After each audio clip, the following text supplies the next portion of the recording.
I wanted to move on a bit to some of the silly stuff that can get in the way. One of the biggest stupid mistakes or silly things that I see people do is they walk into the test center with a government ID that does not match the name on their admission ticket. Maybe there's a misspelling on one of the two. Maybe someone got married and changed their last name. Any and all of those things can actually get in the way of the proctors letting you into the test. It's silly. It's ridiculous. Obviously, your photo matches. Everybody knows that. But rules are rules. The proctors are very much by the book, by the letter of the law, kind of like future lawyers. Haha. And so what you want to do is you want to double check that now. Go online, go on LSAC's website, and check that your government ID matches exactly what's on your admission ticket. And if it doesn't, reach out to LSAC now, call them, email them. Their email is lsacinfo@lsac.org. Reach out to them and try to get that solved and squared away now. It's Tuesday night now. You still have 3 full business days to solve this issue. And so make sure you do it now. Don't wait till the last minute on Saturday morning when it's already too late. The other silly mistake I see really often is waiting till the end to bubble. Proctors will usually give you a 5-minute warning, but they don't always give you that 5-minute warning. They're humans too. They can screw up. And so you don't want to count on their warning to remind you that you have to go ahead and bubble now. So there are 2 ways to deal with this. I like bubbling question by question. I consider it to be a kind of mental reset that reorients me towards the following question, lets me clear my mind of what came previously so I can move on. The other strategy is to bubble game by game, passage by passage, or LR 2-page spread by LR 2-page spread. So typically you'll have 9 to 10 questions per 2-page spread. So you could do all of those, then bubble, then flip the page and continue. Either way is perfectly fine.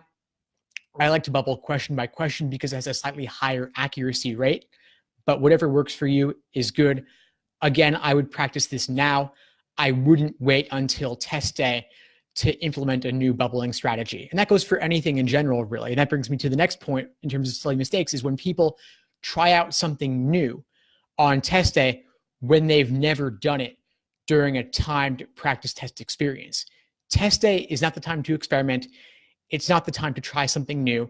And you still got a few days. You can do time sections tonight. You could do time sections tomorrow. You could do them Thursday. I would recommend, of course, taking the day before off. Leave that as a relaxation and rest day.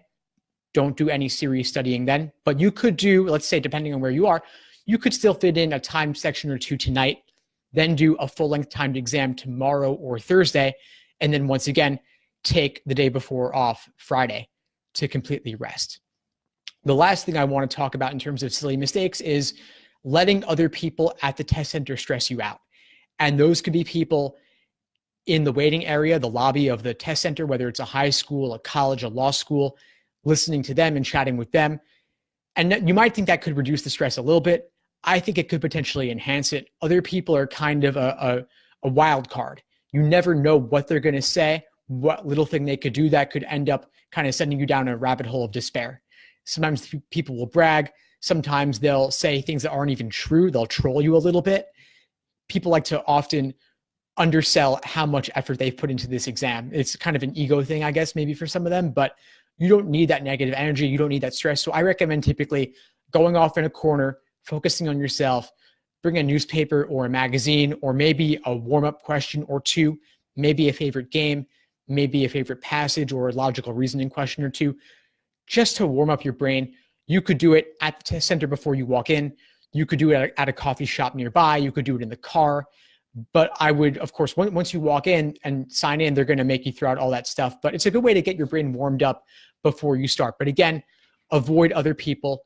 Don't let them stress you out. And same goes during the test itself. If other people seem to be going faster or slower than you, ignore them. They could be doing something different. They could be on a different section. You might have games at the moment. They might have reasoning at the moment.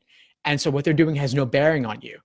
They could even have a different experimental altogether. Or maybe their pacing is not good pacing. Maybe they are going too fast or too slow relative to what they should be doing. You don't know anything about them. Just because they have glasses doesn't mean they're smart. So definitely keep that in mind. just try to focus on yourself and what you're doing in the moment.